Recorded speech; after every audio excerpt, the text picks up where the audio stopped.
بسم الله الرحمن الرحيم الحمد لله رب العالمين له النعمة وله الفضل وله الثناء الحسن وصلوات الله البر الرحيم والملائكة المقربين على سيدنا محمد أشرف المرسلين وحبيب رب العالمين وعلى جميع النبيين اللهم علمنا ما جهلنا وذكرنا ما نسينا وانفعنا بما علمتنا وزدنا علما وإنا نعوذ بك من حال أهل النار اللهم وفقنا لما تحبه وترضى وارزقنا الإخلاص لوجهك الكريم اللهم لا سهل إلا ما جعلته سهلا وأنت يا حي يا قيوم تجعل الحزن إذا شئت سهلا اللهم أعنا على ذكرك وشكرك وطاعتك وحسن عبادتك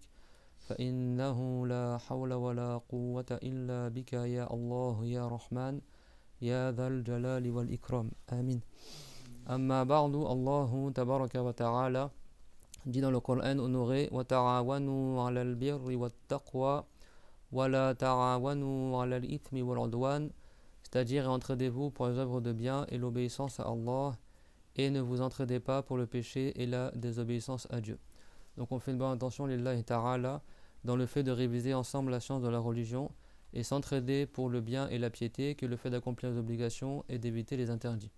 Quand la piété en islam, c'est pas les habits, c'est pas le comportement, uniquement c'est le fait d'accomplir ce qui est obligatoire et d'éviter les interdits. Si quelqu'un n'a pas appris c'est quoi les obligations et il ne sait pas ce qui est interdit en islam, il n'est pas pieux et c'est impossible qu'il le devienne. Sauf s'il apprend la religion et après il applique ce qu'il a appris. Et ça, apprendre la religion, aujourd'hui, il y a beaucoup de gens qui ne savent pas qu'est-ce que ça veut dire. C'est pas apprendre les histoires des prophètes, c'est pas lire le Coran en français, c'est pas lire les hadiths en français. Apprendre la religion, c'est apprendre la bonne croyance, apprendre qu'est-ce qui annule la croyance de l'islam, comment on fait la purification, comment on fait la prière, quels sont les péchés en islam, comment les éviter, etc. C'est ça, apprendre la religion. Les histoires, c'est pas apprendre la religion. Beaucoup de gens aujourd'hui sont intéressés juste par les histoires. Ils veulent connaître les histoires. C'est pas ça qui va te rendre pieux. Même si tu mémorises il y a des fois tu vois sur internet, des gens, tout leur cours c'est que des histoires, ils te racontent des histoires. Ils vont dire le grand cher et machin, etc. Les histoires ça ne fait pas rentrer au paradis. Ce qui fait rentrer au paradis, c'est d'apprendre le fiqh, d'apprendre la bonne croyance, accomplir les obligations et éviter les interdits. Et apprendre la religion, c'est comme Dieu l'a dit dans le Coran, Fas'alu ahla dhikri in kuntum la ta'lamun. Demandez aux gens de science si vous ne savez pas. C'est-à-dire que la science de la religion, elle se prend par transmission orale. Bil mushafaha, d'accord, de la bouche des savants. Et elle ne se prend pas en lisant simplement dans les livres. Les livres, c'est des supports, d'accord. Les supports, on les prend avec un enseignant. Et ça, il y a beaucoup de gens en France qui s'égarent à cause de ça, parce qu'ils croient qu'ils peuvent apprendre la religion en autodidacte, tout seul comme ça, sans avoir d'enseignant. Et ça, c'est la porte ouverte à l'égarement. Même le Coran, Dieu l'a cité certaines images dans le Coran, certaines figures de style. Et il a dit Yudillu biha man yasha wa yahdi man yasha. Ça veut dire que Yudillu bihi kafiran wa yahdi bihi kafira wa ma yudillu bihi illa al-fasiqin. Ça veut dire que par les exemples du Coran, les croyants, eux, ils savent que c'est la vérité de la part de Allah Azza wa Jal. Ils savent qu'est-ce qui est visé, et ceux qui sont égarés, ils ne comprennent pas ce qui est marqué dans le Coran. Et donc Dieu il a dit que par ces exemples-là, il égare beaucoup de gens et il guide beaucoup de gens. D'ailleurs, le Coran, si tu n'as pas appris la religion, tu vas t'égarer en lisant le Coran. Parce que tu vas pas comprendre les figures de style, les images qui sont employées, la rhétorique du Coran, et tu vas t'égarer. Et ça, c'est marqué dans le Coran.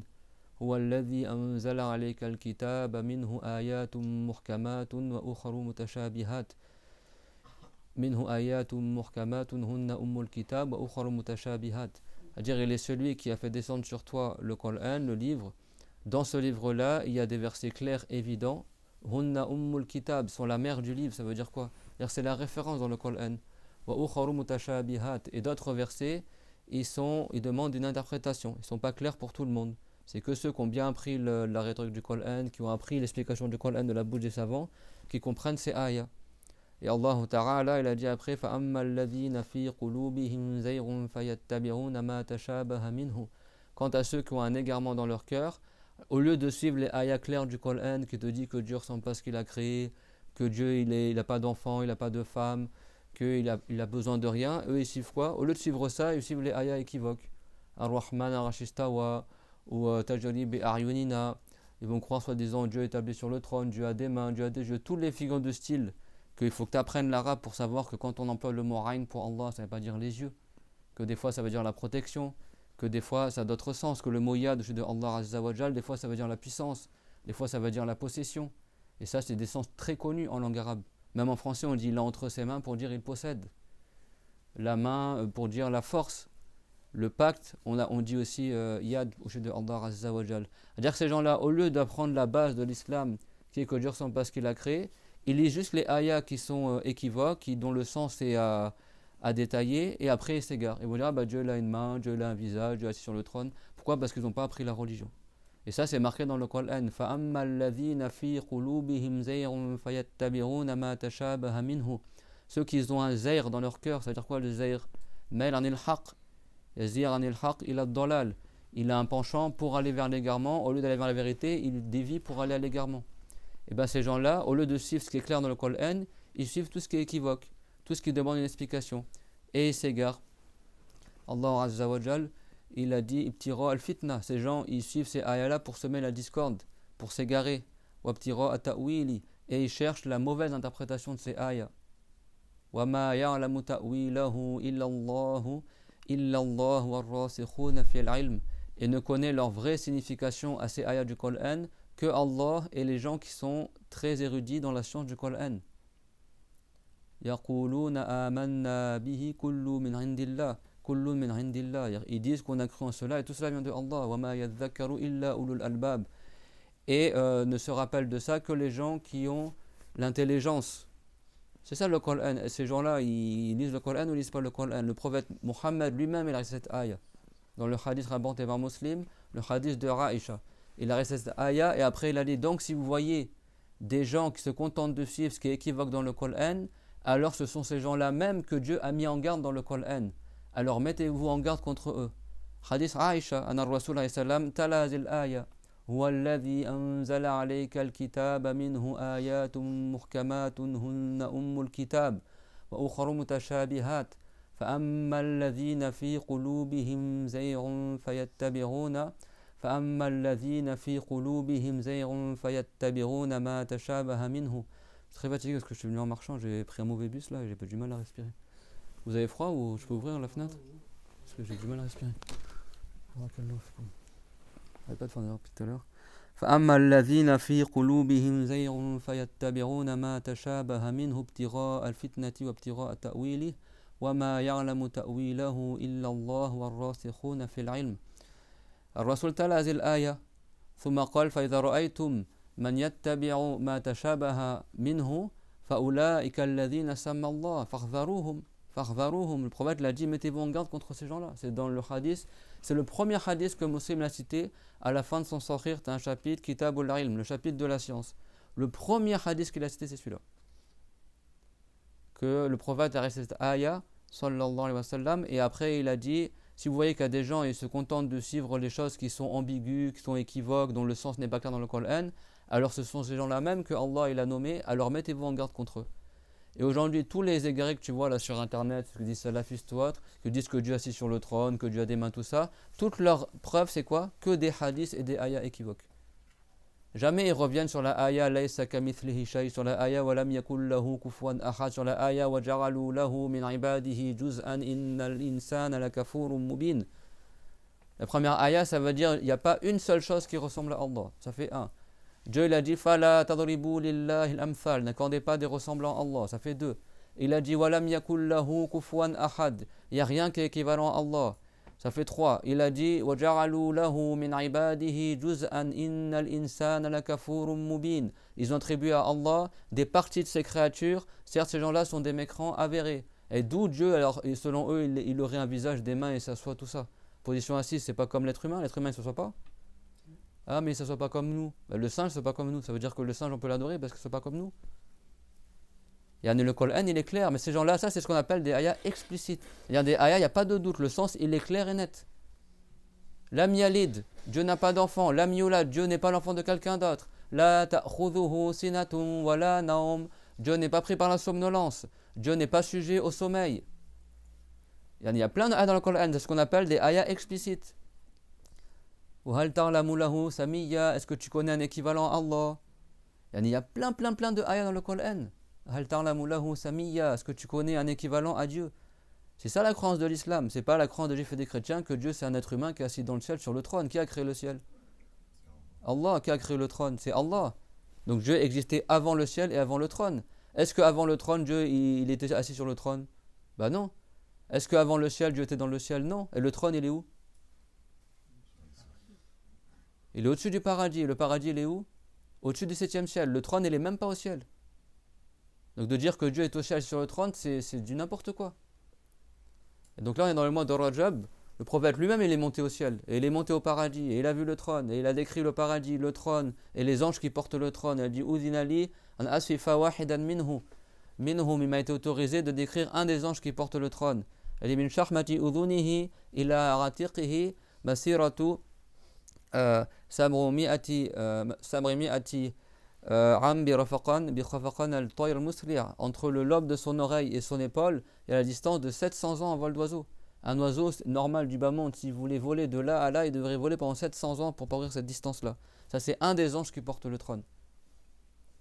Et il n'a pas dit après je suis allé sur le trône et j'ai vu Allah, je me suis assis à côté de lui, etc. Non. Il n'y a aucun être vivant au-dessus du trône. Il y a juste des écrits dans lesquels Dieu il a fait écrire Inna rahmati sabaqat ghadabi, et tu as les 2 dernières ayats de Surat al-Baqarah. C'est ça qui est au-dessus du trône. Et selon un avis, la table préservée al-Lawh al-Mahfouz, il est au-dessus du trône aussi également. La grande plaque immense qui fait des centaines d'années de distance, de large dans lequel tout est, ce qui se passe dans le bas monde, c'est inscrit. Et les anges, ils notent, ils ont des feuillets et ils transcrivent certaines choses, ils retranscrivent certaines choses à table préservée, ce qu'on appelle l'Lawh al-Mahfouz. Selon un avis, elle est sous le trône, selon un avis, elle est au-dessus du trône. Donc au-dessus du trône, il y a des choses. Il n'y a pas Allah Azza wa Jal au-dessus du trône. Dieu il est au-dessus de sa création par sa puissance. C'est ça que les gens ne comprennent pas. En français, on ne dit pas être au-dessus des lois. Ça veut dire que les lois sont en bas, toi tu marches dessus. Ou ça veut dire que tu ne te sens pas concerné par les lois. Allah Ta'ala, il domine par sa puissance. Même en français, on dit il est au-dessus pour dire qu'il nous domine. C'est qui le chef qui est au-dessus de toi? Ça veut dire quoi? C'est qui le chef qui te donne les ordres? Je parle dans les cieux du bas monde, je ne parle pas pour Dieu, là je parle pour les créatures. Donc même en français, on dit au-dessus pour dire celui qui est plus fort que toi, par exemple. On dit bien prendre le dessus sur quelqu'un. Ça veut dire forcément que tu te sois sur lui? Non, ça veut dire que tu domines par la puissance. Et bien Allah Ta'ala, il est au-dessus de toutes ces créatures par sa puissance. Et c'est marqué dans le Coran. Il est le tout-puissant au-dessus de ses esclaves. Donc il est au-dessus par quoi? Pas par son être, par sa puissance. C'est clair? Et c'est quoi la plus grande des créatures? Le trône. Si Allah Ta'ala il est au-dessus du trône par sa toute-puissance, il domine le trône par sa toute-puissance, alors à plus forte raison, il domine l'ensemble de la création par sa toute-puissance. N'est-ce pas? Si tu arrives à dominer ce qui est le plus grand, tu arrives à dominer ce qui est le plus petit. C'est ça que ça veut dire la Aya ar-Rahman ou al-Arsh istawa. À aucun moment ça veut dire que Dieu il est établi ou que Dieu il est assis. Mais ça c'est les traductions en français. Istawa elle a combien de sens en arabe? 15. Et ça, moi ce qui m'étonne c'est que il suffit que tu prennes un dictionnaire de langue arabe, il y a les sens dedans. Hein. Un vrai dictionnaire de langue arabe. Tu prends Lisan al-Arab, tu prends Al-Misbah al-Munir al-Fayoumi, tu prends les livres de langue arabe connus, les vrais livres de langue arabe, tu trouveras dedans les définitions du mot istawa. Allah Ta'ala, il a dit concernant le bateau de Nuh, wastawat ala al-Judi. Le bateau de Nuh, alayhi salam, il a istawa sur al-Judi, sur la montagne de al-Judi à la fin du déluge. Ça veut dire que c'est assis le bateau? Pourtant là c'est dans le Coran et c'est istawa. Pourquoi les ignorants aujourd'hui en France ou ailleurs sur internet disent non mais pourquoi vous dites que Dieu n'est pas au-dessus du trône? C'est marqué dans le Coran que Dieu l'a établi sur le trône. C'est faux. Déjà le Coran il est en arabe, il n'est pas en français. Et en arabe comment on dit établi? On dit istaqarra, mustaqir. C'est pas marqué mustaqir en arabe, c'est pas marqué istaqarra, c'est marqué istawa. Parmi les sens de istawa, il peut avoir le sens de istaqarra, mais il y a d'autres sens aussi, comme pour le bateau de Nuh. Wastawat ala al-Judi, ça veut dire quoi? Wastawat ala al-Judi, istaqarrat safinatu Nuh ala al-Judi. Donc si soi-disant istawa pour Dieu ça veut dire s'établir, ça veut dire que Dieu ressemble au bateau de Nuh alors? C'est-à-dire tout comme le bateau de Nuh s'est posé sur la montagne de al-Judi, Dieu s'est posé sur le trône, bah les deux on dit istawa. Et ça c'est conforme à la ayah soi-disant que Dieu n'a aucun équivalent? Non, c'est contraire au Coran. Vous avez vu ceux qui prennent les ayahs équivoques sans regarder les ayahs clairs, ils s'égarent. Celui qui suit la bonne guidance, qui prend les ayahs clairs, que Dieu n'a aucun équivalent, quand il va lire Ar-Rahman Arsh Istawa, il saura que ce n'est pas Istawa dans le sens du bateau de Nour. Parce qu'il sait que Dieu n'a aucun équivalent, donc Dieu ne ressemble pas au bateau de Nour. Donc c'est pas Istawa dans le sens de Istaqarra, établi. Parce que Istawa dans le sens de s'établir, Dieu il l'a dit pour le bateau de Nour, quand il s'est posé sur la montagne de Al-Joudi. Donc tu vas dire que Dieu il est établi sur le trône comme le bateau de Nour. Et les deux on dit Istawa. Istawa en langue arabe, là, je vous sors des exemples du Coran, pour que vous sachiez que les différents sens du mot Istawa sont aussi dans le Coran. Aucun savant musulman et aucun linguiste de langue arabe n'a dit que Istawa, ça veut dire dans tous les cas s'asseoir ou s'établir. Tous les savants musulmans et tous les linguistes, ils savent que le mot Istawa, il a une quinzaine de sens différents. Parmi ces sens, Fastawa ala suqih. Dans Surat Al-Fatir, Allah Ta'ala, il décrit les plantes. Est-ce que les plantes, elles s'assoient? S'assoient les plantes? Est-ce que les plantes, elles s'établissent? Non. Dieu, il a dit que les plantes, elles ont Istawa sur leurs tiges. Ça veut dire quoi? C'est-à-dire que Dieu, il a fait que les plantes, elles sont bien droites sur leurs tiges. Parmi les sens de Istawa, c'est être bien droit, se tenir bien droit. N'est-ce pas que le prophète l'a dit avant la prière dans Muslim, c'est rapporté dans le Muslim, que le prophète il se tournait vers les compagnons, il disait Istawu wa la tartalifu fa tartalifa qulubukum. Faites l'istiwa et ne divergez pas, afin que vos cœurs ne divergent pas dans la prière. Ça veut dire quoi? Mettez-vous bien droit debout et faites une rangée bien droite, comme ça vos cœurs ils seront concordants, vous serez harmonieux dans la prière. Parce que parmi les secrets de la prière en assemblée, c'est que ça resserre les cœurs des musulmans. Le fait qu'on soit tous ensemble dans la prière, collés les uns contre les autres, on se prosterne tous en même temps, on se relève tous en même temps, et bien ça crée la cohésion. Dieu a créé par cela la cohésion entre les musulmans. C'est vrai que c'est très important de faire la prière en assemblée. Chez Imam Ahmed, ta prière elle n'est pas valable si tu étais capable de prier en assemblée et tu n'as pas prié en assemblée. Et dans d'autres écoles, si tu es capable de prier en assemblée et tu n'as pas prié en assemblée, tu n'as même pas de récompense dans ta prière, comme dans l'école de Shafi'i par exemple. Et chez les Shafi'ites, c'est un devoir communautaire de prier à la mosquée en assemblée. Chez les Hanbalites, c'est un devoir personnel si tu es capable. Sauf si tu es au travail ou tu as des excuses, etc. Et bien le prophète, avant de faire la prière, il disait Istawu wa la tartalifu. Le même, vous entendez le mot Istawa? Istawu, c'est juste que c'est conjugué au pluriel. Istawa, c'est il a fait l'istiwa. Istawu, ça veut dire faites l'istiwa. Ça veut dire quoi? Que le prophète disait établissez-vous, asseyez-vous avant la prière. Et ça, c'est un hadith sahih que je trouve dans le Sahih de Muslim.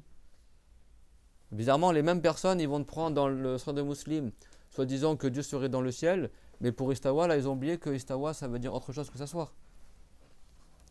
Ça, c'est comme les gens du livre. Dieu, il a dit est-ce que vous croyez en une partie du livre et vous mécroyez en une autre partie du livre? Ça, c'est le propre des égarés. Qu'est-ce qu'ils font les égarés? Ils prennent ce qui les arrange du Coran et du Hadith, et ce qui les arrange pas, ils ne le prennent pas. C'est-à-dire, ils croient, soi-disant, que en une partie du livre et ils démontent l'autre partie. Vous avez compris? Ils vont prendre la ayah Ar-Rahman Arsh Istawa, ils vont le tourner selon leur compréhension erronée, parce que ça les arrange. Par contre, la ayah que Dieu ne ressemble à rien, ils ne vont pas la citer. Ou alors la ayah que celui qui attribue à Allah des parties des créatures, ils ne vont pas la citer. Alors que clairement, c'est marqué dans le Coran que c'est de la mécréance. Et malgré ça, ils vont te dire Dieu il a un visage, Dieu il a une main, Dieu il a des pieds, etc. Un d'entre eux, il a dit Dieu, vous pouvez dire tout ce que vous voulez pour Dieu, sauf soi-disant la barbe et soi-disant les parties intimes.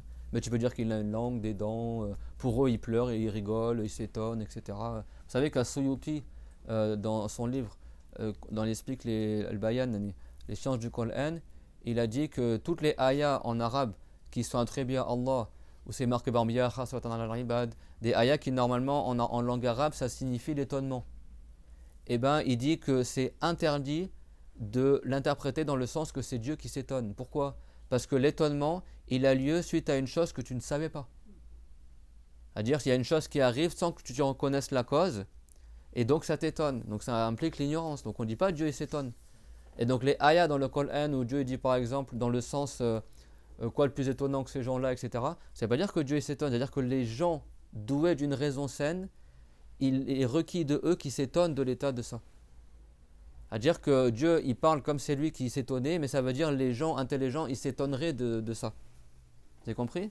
Ça veut dire que c'est pour dire que les gens doués de raison, étonnez-vous de l'état des non-croyants, étonnez-vous de ci, étonnez-vous de ça. C'est ça que ça veut dire. Ya haswatana al-ibad, laysa ma'nahu anna Allah ta'ala yatahassar ou yata'ajjab. Innama bimarna at-ta'jib, yani ta'ajjabu antum min hali haula. Les savants ils disent que la formulation de ta'ajjub, d'étonnement pour Allah, ça ne veut pas dire l'étonnement pour Dieu, c'est-à-dire le fait en arabe on dit tarjib, c'est-à-dire le fait de demander aux gens qui s'étonnent. Vous comprenez ce que je veux dire? C'est-à-dire que Allah il va dire dans le sens dans le Coran, quoi de plus étonnant que ces gens-là? Ça veut dire étonnez-vous de l'état de ces gens-là. Si vous avez un cerveau pour réfléchir et un cœur pour raisonner, alors étonnez-vous de l'état de ces gens-là. Comprenez? Ça veut pas dire que Dieu il s'étonne. Également, Dahik Allah, dans certains hadiths, c'est rapporté que certains compagnons ont fait une chose et le prophète a dit Dahik Allah. Dahik Allah, ça veut pas dire Dieu a rigolé. Ça veut dire Dieu a agréé leur acte. Et celui qui n'a pas appris la religion, il croit que Dahika, ça veut dire que rigoler, donc il croit que Dieu rigole, que les gens ils ont fait quelque chose et Dieu ça l'a fait rire. Mais Dieu ne change pas, Dieu n'a pas de sentiments. Dieu c'est lui le créateur des sentiments. On ne dit pas Dieu il s'étonne, Dieu il est triste, Dieu il est content, Dieu il est heureux, etc. Dieu ne change pas. Dieu il fait miséricorde, Dieu il crée le châtiment, il crée les récompenses, il crée les bienfaits par sa miséricorde, par sa volonté de châtier, etc. Mais Dieu ne change pas. On ne dit pas Dieu est heureux, ou Dieu il est triste, ou Dieu il s'étonne, ou Dieu il rigole. Ça, c'est... Et comment tu peux dire tout ça? Et comment tu rassembles ça avec la ayah que Dieu n'a pas aucun équivalent? Si tu dis que Dieu il rigole, ça veut dire que il ressemble à tous ceux qui rigolent. Aux djinns, aux shayatin, aux humains, etc. Si tu dis que, soi-disant, Dieu il s'étonne, il ressemble à tous les humains, quoi, parce que tous les humains ils s'étonnent à un moment ou à un autre. Vous avez compris? Ça veut dire que, ça oui, ces textes-là, c'est vrai que si tu n'as pas appris la langue arabe, tu ne connais pas les différents sens des mots, tu vas croire que ça veut dire Dieu rigole, Dieu se met en colère, Dieu s'étonne, etc. Mais quand tu as appris les textes clairs, tu sais que Dieu ne ressemble pas à ce qu'il a créé, donc forcément, c'est pas un sens comme notre sens à nous. C'est une signification qui est autre que celle des humains. Et ça, les grands savants du salaf, ils l'ont dit. Al-Tahawi, qu'est-ce qu'il a dit, Al-Tahawi? وَمَنْ وَصَفَ اللَّهَ بِمَعْنَى مِنْ مَعَانِي الْبَشَرِ فَقَدْ كَفَرَ فَمَنْ أَبْصَرَ هَذَا اعْتَبَرَ وَمِنْ فِي الْقَوْلِ الْكُفَّارِ انزَجَرَ وَعَرَفَ أَنَّهُ بِصِفَاتِهِ لَيْسَ كَالْبَشَرِ. Ça, c'est un livre il y a plus de 1000 ans. C'est un savant du salaf qui l'a écrit, l'Aqidah al-Tahawiyya. Celui qui attribue à Allah une des significations des humains, il n'est pas musulman. C'est sa parole. فَمَنْ أَبْصَرَ هَذَا اعْتَبَرَ. Celui qui a vu cela, qui a compris cela, il va en tirer leçon. وَعَنْ مِثْلِ قَوْلِ الْكُفَّارِ انزَجَرَ. Et il va s'écarter de ce qu'est la parole, telle que la parole des non-croyants. Que Dieu est un humain, ou comme ça. وَعَرَفَ أَنَّهُ بِصِفَاتِهِ لَيْسَ كَالْبَشَرِ. Et il aura su que Allah ainsi que ses attributs ne sont pas comme l'être humain. Ne sont pas comme l'être humain. Ça, c'est la parole des savants du salaf. Là, ces gens-là qui prétendent que Dieu c'est un corps, que c'est un humain assis dans le ciel, ils ne sont pas dans la croyance du salaf. Ceux qui disent salafistes, ce n'est pas des salafistes. C'est des égarés qui prennent des appellations mensongères pour égarer les musulmans. Et la preuve de cela, elle est claire dans les textes. Dieu n'a aucun équivalent. Il n'y a pas une chose qui est telle que lui. Si tu commences à dire il a une main, des pieds, etc., alors c'est quoi la différence entre Dieu et nous alors? Sauf qu'en arabe, il y a des expressions idiomatiques. Des fois, on dit entre les mains de Dieu, ça ne veut pas dire que Dieu a des mains. Al-Wuquf bayna yaday illah, par exemple, le jour dernier, en arabe, ils disent il sera entre les mains de Dieu, la personne. Ça veut dire quoi? Il sera jugé par Dieu, tout simplement, c'est tout. Ça ne veut pas dire que Dieu il a deux mains et puis tu seras entre ses deux mains, c'est n'importe quoi. Également, dans le hadith rapporté par Muslim, le prophète, il a dit Inna quluba bani Adam bayna isba'ayn min asabi'ir ar-Rahman yuqallibuha kayfa yasha. معناه الله تعالى يتصرف في القلوب كما يريد يضل من يشاء ويهدي من يشاء. حين اليد أو الأصابع تطلق بمعنى التصرف. Même en français, ce hadith-là, si quelqu'un n'a pas pris la religion, c'est la catastrophe. Vous vous rappelez le cours dernier, quand je dis celui qui apprend dans les livres, c'est obligatoire que s'égare? C'est obligatoire que s'égare. J'ai plein d'exemples. Parmi ces exemples, il y a un hadith, si tu le prends au sens apparent, il dit Allahu a'lam comment il a été, Allahu a'lam comment il a été traduit en français, c'est la catastrophe, j'imagine, qui voudrait dire, soi-disant, et c'est pas le sens qui est visé en arabe, mais c'est une figure de style. Mais si tu as traduit mot à mot bêtement, sans connaître les expressions des arabes, ça va donner, certes les cœurs des fils de Adam sont entre deux doigts des doigts de Allah, et Dieu les fait tourner comme il veut. Yallah, celui qui n'a pas pris la religion, il va droit dans le mur. N'est-ce pas qu'en français on dit maîtriser sur le bout des doigts? Des fois les doigts ça veut dire la maîtrise. Ça ne veut pas dire que réellement la personne elle a des doigts. N'est-ce pas? Et ça veut dire que Allah Azza wa Jal, il maîtrise comme il veut les cœurs des humains. Et qu'il égare qui il veut et guide qui il veut. N'est-ce pas que le prophète alayhi salam, il disait wa musarrif al-qulub, par celui qui fait changer les cœurs, Allahumma ya muqallib al-qulub thabit qulubana ala dinik. Oh Allah, toi qui fais tourner les cœurs, maintiens nos cœurs sur la bonne guidance. Allahumma ya musarrif al-qulub sarrif qulubana ala ta'atik, ça veut dire ila ta'atik, oh Allah, toi qui fais changer les cœurs, change nos cœurs vers ton obéissance. Ça, c'est parmi les invocations que le prophète y faisait.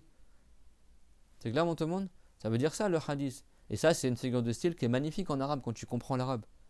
C'est-à-dire que en français, quand on dit maîtrise sur le bout des doigts, si en français tu te dis c'est comme c'était entre deux doigts, ça veut dire c'est pas genre il est avec ses deux mains comme ça, tu galères pour maîtriser le truc. Quand tu dis entre deux doigts, ça veut dire que la personne, n'est-ce pas, on dit sur le bout des doigts, ça veut dire il le maîtrise comme il veut, quoi. Mais ça veut pas dire que. On ne dit pas ça en français pour Allah, mais dans le hadith, c'est ce qu'on appelle une expression idiomatique. C'est-à-dire à aucun moment c'est visé que Dieu aurait des mains ou des doigts. C'est juste que l'image qui en ressort d'avoir un truc entre ses doigts, ça veut dire que c'est la maîtrise. Et bien c'est le sens de la maîtrise qui est signifié par cette expression-là. Vous avez compris ce que je veux dire? C'est quoi l'expression idiomatique? C'est quand tu emploies des mots pour signifier une image, et toi ce que tu vis c'est juste la signification de l'image et pas l'image elle-même. Quand on dit il pleut des cordes par exemple, toi tu n'es pas en train de dire que réellement il y a des cordes qui pleut. Mais ça veut dire qu'on comprend que c'est de la pluie qui est forte. En anglais ils disent il pleut des chiens et des chats. Pour dire que quand nous on dit il pleut des cordes, eux dans leur langue ils disent il pleut des chiens et des chats. Je ne peux pas traduire l'expression idiomatique. Si en arabe tu dis tumtiru al-hibal, ils vont pas comprendre les gens. En arabe si tu traduis il pleut des cordes, les gens ils vont rien comprendre. En anglais si tu traduis en anglais, je peux pas le dire en anglais, mais en anglais si tu dis it rains, je sais pas, les cordes là, hein? Non, là, je peux pas le traduire en anglais l'expression mot à mot en français. Il pleut des cordes en anglais. Si tu traduis en anglais it rains des cordes, ils vont rien comprendre. Parce que eux, dans leur langue, ils n'utilisent pas la même expression. Pour eux, ils vont dire il pleut des chiens et des chats. Mais si tu traduis l'expression anglaise en français, ça va être du n'importe quoi. Et bien, c'est ce qu'ils font avec le Coran. Ils prennent des expressions idiomatiques qui existent en arabe, mais qui n'existent pas des fois en français, et ils traduisent mot à mot. Qu'est-ce que tu vas comprendre en français? C'est là que tu vois la trahison. Ça, ceux qui ont traduit le Coran, c'est des orientalistes, c'est pas des gens musulmans. Si vraiment c'était des musulmans, ils se seraient intéressés, qu'est-ce qu'ils ont dit savants du tafsir, pour donner un sens correct, etc. Ces gens-là, ils n'ont même pas lu le tafsir du Coran. Ils traduisent bêtement, mot à mot, comme ça, entre les mains de Dieu, entre les doigts de Dieu, aux yeux de Dieu, Dieu établi sur le trône. Qui t'a dit que istawa ici, dans la ayah ar-Rahman ou istawa, ça veut dire s'établir? Pourquoi t'as pas choisi par exemple être droit? C'est parmi les sens du mot istawa et c'est dans le Coran aussi. Pourquoi t'as pas choisi que ça veut dire que Dieu il est debout sur son trône par exemple? Parce que istawa c'est dans le sens d'être droit debout. Pourquoi ils n'ont pas choisi ce sens-là par exemple? Parce que ces gens-là, ils travaillent avec les gens du livre. Et les gens du livre, leur croyance, c'est que Dieu est assis sur le trône. Donc ils essayent d'insérer de force, comme ça, la croyance des juifs et des chrétiens au nom de l'islam pour que les musulmans, petit à petit, deviennent comme les juifs et les chrétiens. Ben non, le prophète a détaillé la croyance. Comprenez ce que je veux dire? Et ça, les grands savants de la langue arabe, ils en ont parlé. Et également, parmi les sens du mot stawa, il y a le fait de devenir un homme fort. Et ça, c'est dans le Coran aussi. Walamma balagha ashuddahu wastawa, concernant Moussa alayhi salam. Quand il est devenu un homme fort, après Dieu lui a accordé la mission de prophète. Walamma balagha ashuddahu wastawa, ça fait haqqi Moussa. Istawa ay tammat quwwatuhu al-jasadiyya. Tablash ma qala hadha fi haqqillahi ta'ala. Dans le Coran, Dieu a dit que Moussa il a istawa. Ça veut dire que lorsqu'il s'est assis, il a reçu la révélation?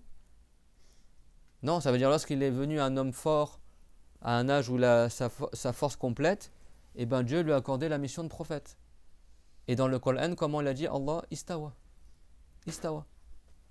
Donc ce sont où ces gens aujourd'hui ignorants, même parmi les arabophones, hein, qui disent Dieu est assis sur le trône, si tu crois pas en ça, t'es pas musulman, parce que tu auras renié un attribut de Allah, parce que dans le Coran, dans l'ayah numéro 6, de Surat Taha, Dieu il a dit Ar-Rahman al-Arsh istawa. Il a dit istawa. Il n'a pas dit ça, il n'a pas dit jalasa. En arabe, comment on dit s'asseoir? Qa'ada jalasa. Qa'ada jalasa, c'est ça que ça veut dire s'asseoir.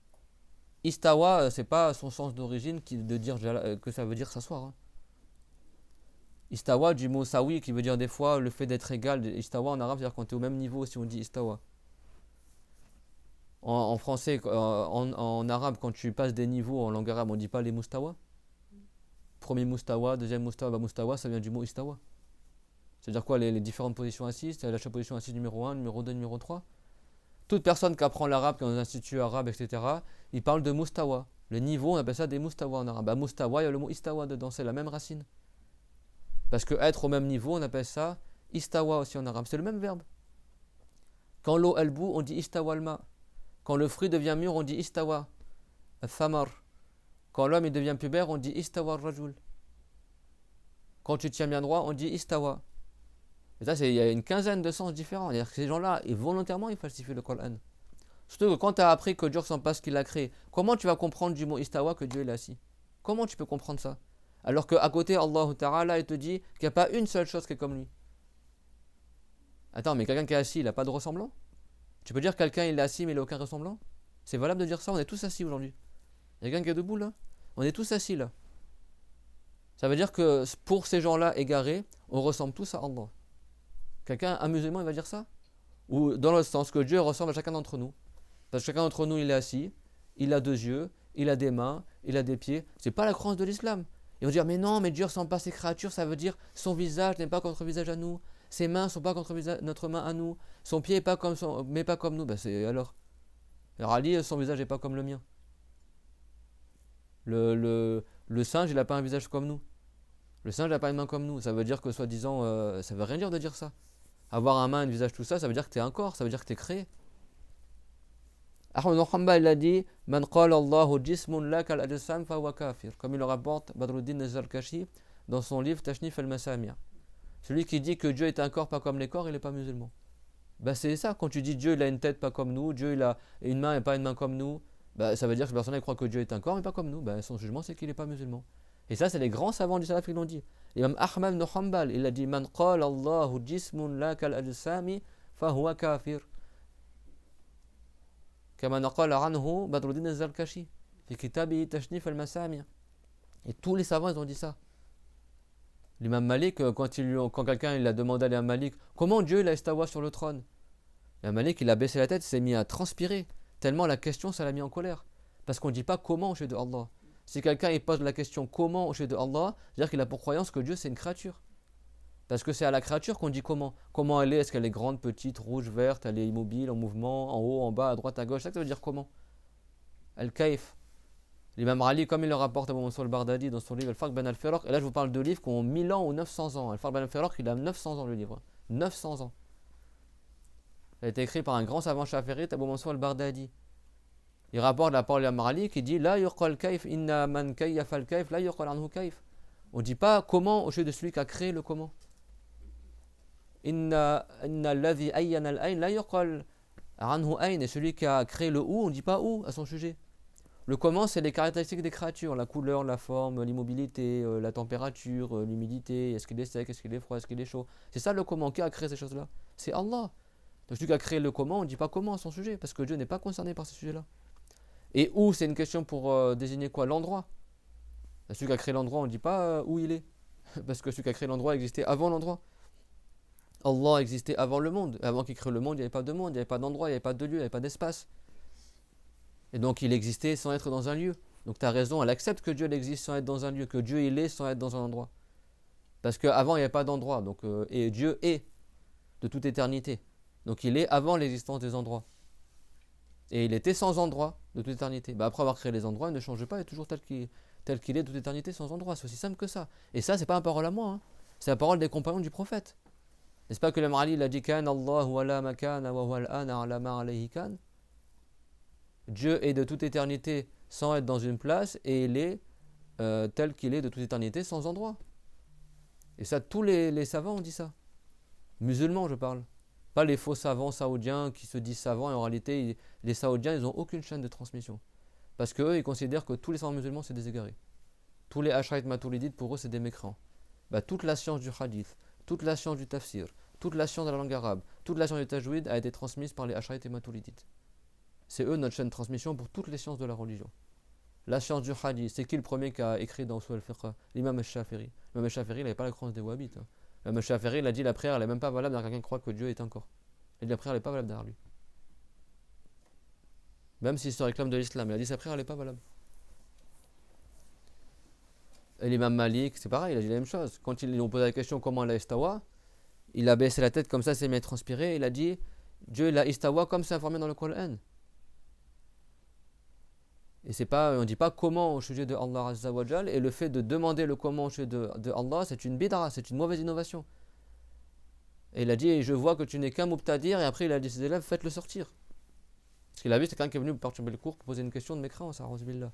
Parce que s'il avait une bonne croyance, il aurait demandé que signifie istawa sur le trône. Il n'aurait pas dit comment Dieu est là, istawa. Parce que ça veut dire que lui, il a pour croyance que istawa, c'est une position. Sinon, tu n'aurais pas dit comment. C'est clair, mon tout le monde?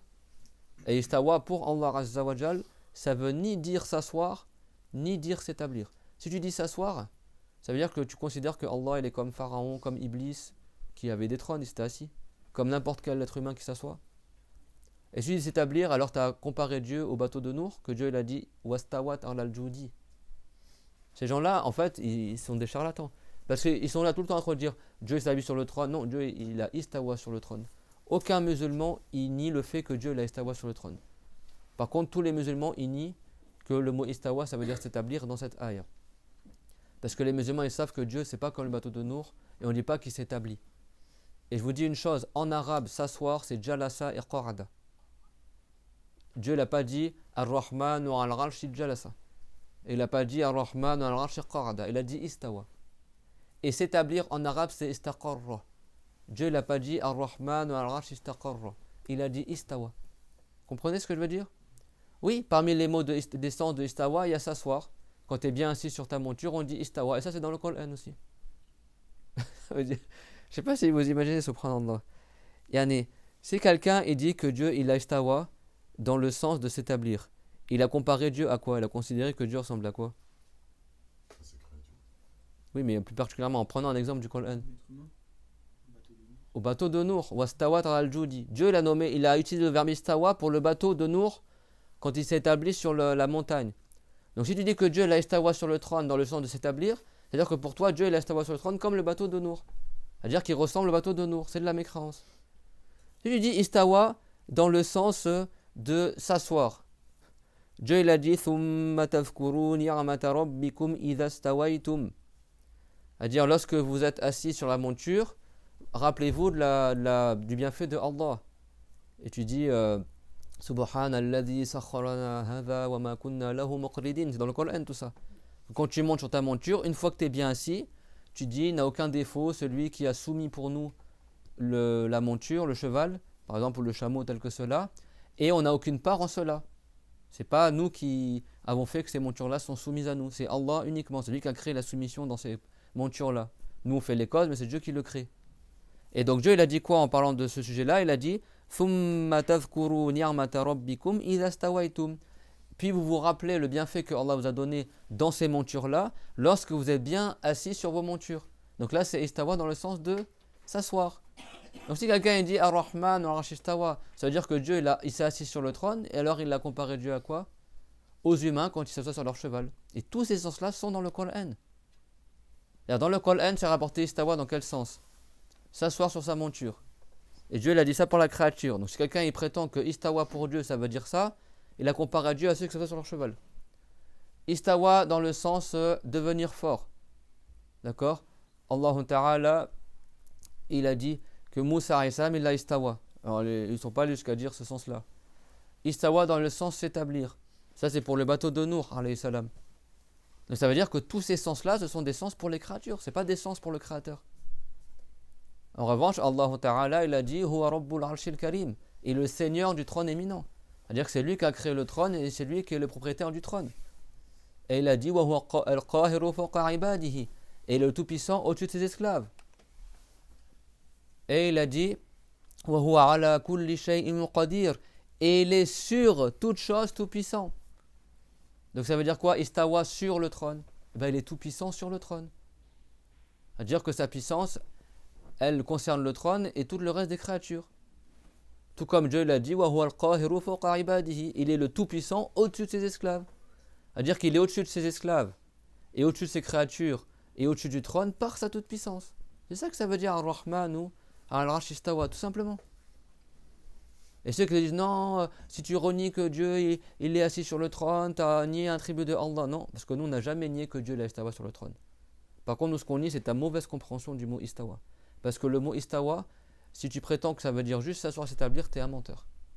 Parce que même dans le Coran, Dieu l'a employé plusieurs fois le mot istawa, dans autre que dans le sens de s'asseoir ou de s'établir, n'est-ce pas? Donc ça, sachez-le. Ces gens-là, tu les casses avec le Coran lui-même. Parce que ces gens-là, en réalité, ils ne prennent que ce qu'ils veulent du Coran et le reste, ils le cachent. Parce que dans le reste du Coran, il y a ce qu'il y a les démons. Dans le reste du Coran, de ce qu'ils citent, et ça, ils s'en tiennent bien de le dire aux gens, il y a ce qui est le contraire de leur croyance. Pourquoi ils n'incitent pas sur des ayats comme Laïsa kamithlihi shay' Walam yakul lahu kufuwan ahad Fala tadribu lillahi al-amthal, que Dieu n'a aucun équivalent, que Dieu ne ressemble à rien, etc. Ça, ils n'en parlent jamais. Ils sont toujours là, non, ça ne va de croire que Dieu il est assis, que Dieu a des mains, que Dieu a un pied qui mettra en enfer. Et tout ça, c'est l'ignorance en langue arabe. Vous savez, le mufti de l'Empire ottoman au siècle dernier, c'était Al-Kawthari. Al-Kawthari, dans son livre, il a dit, parce qu'il a écrit beaucoup de livres contre les wahhabites et contre ces gens-là qui se prétendent salafistes aujourd'hui, qui fatiguent tous les musulmans en France et ailleurs, là, et surtout en France et en Europe, parce qu'ils sont sponsorisés par les Occidentaux. Et ben, Al-Kawthari, il a dit, si cette croyance-là était citée aux enfants, ils rigoleraient au point que, comme on dit en français, jusqu'aux oreilles, quoi. Il a dit, je conseille aux wahhabites de ne pas dire leur croyance à nos enfants parce qu'ils vont rigoler jusqu'aux oreilles. Ils vont sourire jusqu'aux oreilles, tellement c'est stupide comme croyance. Al-Kawthari, c'était le mufti de l'Empire ottoman, je ne sais pas si vous imaginez. Même les muftis précédents comme Zayn Dahlan, qui était le mufti au siècle dernier à la Mecque, mais c'est des gens, et ça pèse pour eux les muftis de la Mecque ou pas? Je ne parle pas des muftis wahhabites d'aujourd'hui, je parle des muftis d'avant, qui ont décrit comment les wahhabites ils ont conquis la Mecque à Médine, ils ont massacré les musulmans à Taïf, etc. Ils ont pris la Mecque et Médine de force. Et jusqu'à aujourd'hui, c'est des bédouins du Najd qui gouvernent en Arabie qui dit saoudite, soi-disant. Aucun d'entre eux il vient du Hijaz, de la Mecque et de Médine. C'est que des mecs qui viennent de chez les bédouins, de Riyad et tout ça, là, de la région du Najd, dont le prophète l'a dit, min hunaka tatlaru zalazil wal fitan, min hunaka. C'est de là-bas que va apparaître les corruptions et les dissensions. C'est de là-bas qu'apparaîtra la corne du shaitan. La région de Riyad. Et exprès, je dis le mot Riyad parce que les Saoudiens ont fait exprès de changer le nom de cette région-là pour pas qu'on sache que c'est cette région-là qui était visée dans le hadith rapporté par Al-Bukhari et Muslim, que le prophète n'a pas voulu invoquer la bénédiction pour la région du Najd alors qu'il l'avait fait pour les pays du Cham et le Yémen. Et quand les musulmans du Najd ont dit invoque aussi pour notre Najd, le prophète l'a dit non. Il a dit car c'est de là-bas qu'apparaîtra la force du shaitan. Aujourd'hui, c'est 3 millions de wahhabites là-bas. C'est le QG des wahhabites là-bas. Pour eux, c'est là le pays du tawhid. Pour eux, c'est pas la Mecque et Médine, le pays du tawhid pour les wahhabites. Ou ceux qui disent salafistes, tout ça. C'est la région du Najd, de Riyad, Qatar et tout ça. Tout ça, c'est wahhabite. Qatar. Avec l'argent du pétrole, ils égarent plein de musulmans, surtout les musulmans qui n'apprennent pas la religion qu'un enseignant et qui sont comme des abrutis à lire tout seul dans des livres ou à aller sur internet sans avoir enseignant. Qui t'a dit de ne pas d'apprendre la religion sans enseignant? Tu veux passer ton permis et tu es un enseignant, n'est-ce pas? Alors maintenant ils ont fait le code maintenant avec les applications, mais pour conduire une voiture, tu es encore un enseignant. Tu veux faire des crêpes pour apprendre des gâteaux, comment tu fais les gâteaux tunisiens, marocains ou machin, il te faut un enseignant. Et les gens, pour apprendre la religion, ils ne veulent pas d'enseignants. Ceux qui s'égarent en lisant dans les livres, ils n'ont pas d'excuses au jour dernier. Qui se blâment que eux-mêmes. Où est-ce que tu as vu dans les textes religieux que Dieu t'ordonne de lire dans les livres? Vous savez, le prophète, qu'est-ce qu'il a dit? Il a dit à Abu Dhar, sallallahu ala Muhammad wa ala jami'in nabiyyin, il a dit à Abu Dhar al-Ghifari, il a dit Ya Aba Dhar, la tardoua, fatatarallama baban min al-ilmi, ou tu'allimahu, khayrun laka min salati al-firaka. Il a dit, oh Abu Dhar, que tu sortes de chez toi. Écoutez bien. La dernière fois, on a rappelé, on a vu le hadith que le prophète a fait une invocation en bien pour que soit préservé le châtiment, celui qui apprend la religion, qui écoute la parole que le prophète il a enseignée, qui la comprend, qui la retransmet tout comme il l'a entendu. Écouter et entendre. Samira maqalati fa'addaha kama samiraha. Les deux phrases, il y a 3 phrases, la première et la troisième. Dans les 2 phrases, le prophète a dit quoi? Entendre. Il n'a pas dit celui qui lit ma parole et qui la retransmet tout comme il l'a lu. Il a dit celui qui a entendu ma parole et qui la retransmet tout comme il l'a entendu. Et bien dans un hadith également, un autre hadith, le prophète alayhi wassalam, il a dit Ya Aba Dhar, lan tardoua fatata'allama baban min al-ilmi aw tu'allimahu. Oh Abu Dhar, si tu sors de chez toi pour apprendre un chapitre de la religion ou enseigner un chapitre de la religion, les deux, soit apprendre ou enseigner. Tu sors de chez toi pour apprendre ou enseigner la religion, un chapitre. Il a dit c'est mieux pour toi que de faire une prière de 1000 rak'a. C'est-à-dire des prières sunna de 1000 rak'a, c'est-à-dire 500 prières de 2 rak'a avec tout la crainte révérentiel, avec le khushu', avec les sunnahs, etc., pour avoir toutes les récompenses, tu as plus de récompenses à aller donner un cours ou apprendre un cours de religion que de faire 1000 rakats de prière. Si tu sors pour apprendre un chapitre de la religion ou l'enseigner. Et là, il y a un homme, il a dit, وَمِنْ قِرَاءَةِ الْقُرْآنِ يَا رَسُولَ اللَّهِ. Et est-ce que c'est meilleur encore que de réciter le Coran? Aujourd'hui, tout le monde est là. Cependant, en France et ailleurs maintenant, là, c'est les gens, ils veulent juste que leur enfant apprenne le Coran. C'est bien d'apprendre le Coran, mais ça ne va pas te faire rentrer au paradis d'apprendre le Coran. Il faut apprendre le Coran et aussi apprendre la religion à côté. Si tu sais réciter le Coran, mais tu ne sais pas faire la prière, tu ne connais pas la croyance, tu ne connais pas la signification du Coran, tu auras beau mémoriser le Coran en entier, tu n'entreras pas au paradis. Le prophète, alayhi salam, il a dit Yaqra'una al-Qur'ana, la tujawizu qira'atuhum hanajirahum. En parlant des Khawarij, un groupe égaré qui est apparu à l'époque des compagnons, le prophète, il a dit il viendra un groupe égaré, vous allez négliger vos prières par rapport, enfin vous allez trouver que vos prières c'est peu par rapport à leurs prières à eux. Vous allez trouver que vos jeûnes c'est peu par rapport à leurs jeûnes à eux. Il a dit ce sera des égarés, ils réciteront le Coran, mais leur récitation n'arrivera pas jusqu'à leur cœur. C'est-à-dire ils ne croient pas en ce qu'ils récitent. Et le prophète il a dit si j'étais encore vivant à leur époque, je les aurais tués et comme combattus comme ils ont été combattus les mouchikines à l'époque de Rad. Et pourtant il les a décrits comme faisant des prières plus que les compagnons. Que ces gens-là égarés, ils jeûnent plus que les compagnons. Que ces gens-là égarés, ils récitent le Coran, mais leur récitation, elle reste dans la gorge, elle ne va pas jusqu'au cœur, c'est-à-dire qu'ils ne croient pas en ce qu'ils récitent. Donc c'est pas juste combien de gens aujourd'hui mémorisent le Coran et ils n'ont pas la bonne croyance. Si tu mémorises le Coran et pour toi, Ar-Rahman Ar-Rahim, ça veut dire que Dieu est sur le trône, tu auras beau mémoriser tout le Coran, tu n'es pas musulman et tu n'auras pas de récompense et tu ne seras pas sauvé au jour dernier. Hein. Par contre, celui qui n'a jamais mémorisé le Coran mais qui a appris la bonne croyance, il connaît la Fatiha et quelques sourates, et voilà, Meskin, il ne connaît pas beaucoup dans le Coran mais la bonne croyance, et il meurt sur ça, il ira au paradis. Et ça, le prophète, il l'a dit. Le prophète, il l'a dit dans le hadith. Quand on lui demandait, et est-ce que apprendre la religion, c'est mieux encore que de rester le Coran? Et qu'est-ce qu'il a répondu le prophète alayhi salam? Il a dit wa hal yanfa'u qira'atul Qur'an illa bi'ilm. Et est-ce que la récitation du Coran n'est profitable si ce n'est avec la science? C'est-à-dire si tu n'as pas appris la religion, ça va te servir à quoi de rester le Coran? C'est le prophète qui a dit ça. Sallallahu alayhi wa sallam. Vous avez vu comment la science c'est une lumière quand tu apprends les bons textes?